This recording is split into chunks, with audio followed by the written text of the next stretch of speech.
വാഹനാപകടങ്ങൾ തുടർക്കഥയാകുന്ന തലശ്ശേരി സംഗമം ജംഗ്ഷനിൽ നടപടിയുമായി നഗരസഭയും ട്രാഫിക് പോലീസും. വാഹനമിടിച്ച് തകർന്ന ഉയരവിളക്കിന്റെ തറയിൽ റിഫ്ലക്ടർ റിംഗ് സ്ഥാപിച്ചു. 4 ഭാഗത്തേക്കും നിരന്തരം വാഹനങ്ങൾ കടന്നുപോകുന്ന ജംഗ്ഷനിലാണ് അപകടം വരുത്തുന്ന വിളക്ക് തറയുള്ളത്. വാഹനമിടിച്ച് അപകടത്തിലായ ഇവിടെയുള്ള ഉയരവിളക്ക് നീക്കം ചെയ്തതോടെയാണ് വിളക്കുതറ മാത്രം ജംഗ്ഷനിൽ ശേഷിച്ചത്.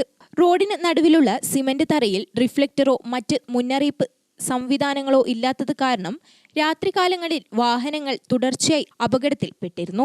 കഴിഞ്ഞ ദിവസം ചരക്ക് ലോറിയും ടൂറിസ്റ്റ് ബസ്സും തറയിലിടിച്ച് വലിയ അപകടമുണ്ടായിരുന്നു. ഇതിനു മുൻപും നിരവധി വാഹനങ്ങൾ അപകടത്തിൽപ്പെട്ടിരുന്നു.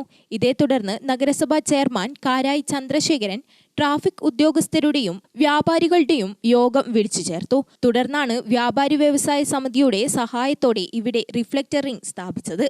സാമൂഹ്യ പ്രതിബദ്ധതയുള്ള കാര്യങ്ങളായതുകൊണ്ടാണ് ഏറ്റെടുത്തിട്ടുള്ളത് എന്നും ഇനിയും ഇത്തരത്തിലുള്ള കാര്യങ്ങൾ ചെയ്യുമെന്നും വ്യാപാരി വ്യവസായ സമിതി സെക്രട്ടറി ടി ഇസ്മയിൽ പറഞ്ഞു. 2 ദിവസം മുന്നേ വരെ 2 ബസ് അവിടെ അടിച്ചു കയറിയായി കണ്ടു.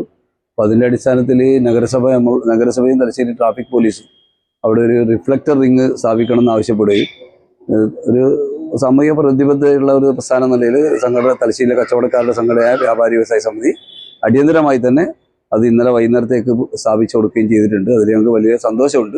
എന്തായാലും ഇത്തരം കാര്യങ്ങളിൽ സംഘടന സാമൂഹ്യ പ്രതിബദ്ധത നിലനിർത്തിക്കൊണ്ട് ഇത്തരം കാര്യങ്ങൾ ഞങ്ങളെന്നും മുന്നോട്ടുണ്ടാവുമെന്നാണ് അറിയിക്കാനുള്ളത്. നിരന്തരം അപകടങ്ങൾ അരങ്ങേറുന്നത് പലവട്ടം ഗ്രാമിക റിപ്പോർട്ട് ചെയ്തിരുന്നു. Traffic SHOR Sooraj, SI Sajith Kumar, P Biju, Thalassery വ്യാപാരി വ്യവസായ സമിതി area secretary CPM Noufal, town മേഖലാ പ്രസിഡന്റ് ഇല്യോന്ന് ചാത്താടി, secretary T Ismail, OV road unit secretary എന്നിവർ നേതൃത്വം നൽകി. ഗ്രാമിക ന്യൂസ്, തലശ്ശേരി.